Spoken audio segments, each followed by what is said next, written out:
मनसे अध्यक्ष राज ठाकरेंनी आज जरा वेगळ्या पद्धतीने आपला वाढदिवस साजरा केलाय। मनसेच्या कार्यकर्त्यांनी एमआयएमचे अध्यक्ष ओवैसी यांच्या चेहऱ्याचा केक राज ठाकरेंपुढे आणला होता। त्यानंतर मनसे कार्यकर्त्यांनीच ओवैसींच्या चेहरा असणाऱ्या केकचं कटिंग केलं। याआधी राज्याचे माजी महाधिवक्ते आणि वेगळ्या विदर्भाचे पुरस्कर्ते श्रीहरी अणे यांनी महाराष्ट्रातून विदर्भाचा तुकडा कापला होता। त्यावरून राज यांनी अणे यांच्यावर जोरदार टीका केली होती। गणेश ठाकूर आपले प्रतिनिधी आपल्या सोबत आहेत। गणेश, कसा साजरा होतोय मनसे अध्यक्षांचा वाढदिवस? अश्विन, कार्यकर्त्यांची प्रचंड गर्दी आहे। याच कार्यकर्त्यांपैकी काही कार्यकर्त्यांनी असदुद्दीन ओवैसी एमआयएमचे जे प्रमुख आहेत त्यांच्या चेहरा असलेला एक केक राज ठाकरे यांना भेट केला आणि त्याचबरोबर एक सुरीही दिली की तुम्ही हा केक कापावा।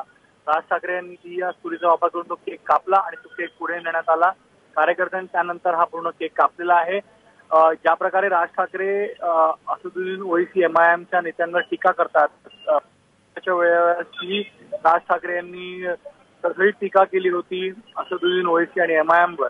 त्याचबरोबर आझाद मैदानमध्ये मोर्चा करून मायनॉरिटी विरुद्धही त्यांनी आपला आवाज उचललेला होता आणि जी चर्चा होत होती की हिंदुत्वाच्या वाटेवर राज ठाकरे आहेत का, पाडवा मेळाव्याच्या नंतरही अशा प्रकारची चर्चा होती आणि हा केक कापलेला आहे। कार्यकर्त्यांनीही तो आणला असावा, पण राज ठाकरेंनी तो केक कापलेला एक संकेत दिलेला आहे की त्यांचा विरोध कायम राहणार आहे।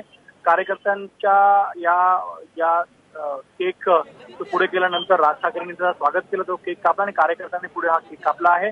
अद्याप कार्यकर्त्यांची इथे खूप गर्दी आहे। राज ठाकरेंना भेटण्यासाठी महाराष्ट्रातून कार्यकर्ते तिथे येत आहेत, त्यांना भेटत आहेत आणि त्याच वेळेला अशा प्रकारचं केक कटिंग राज ठाकरे यांच्या हस्ते झालेलं आहे। अश्विन, गणेश, धन्यवाद या सगळ्या सविस्तर माहितीबद्दल।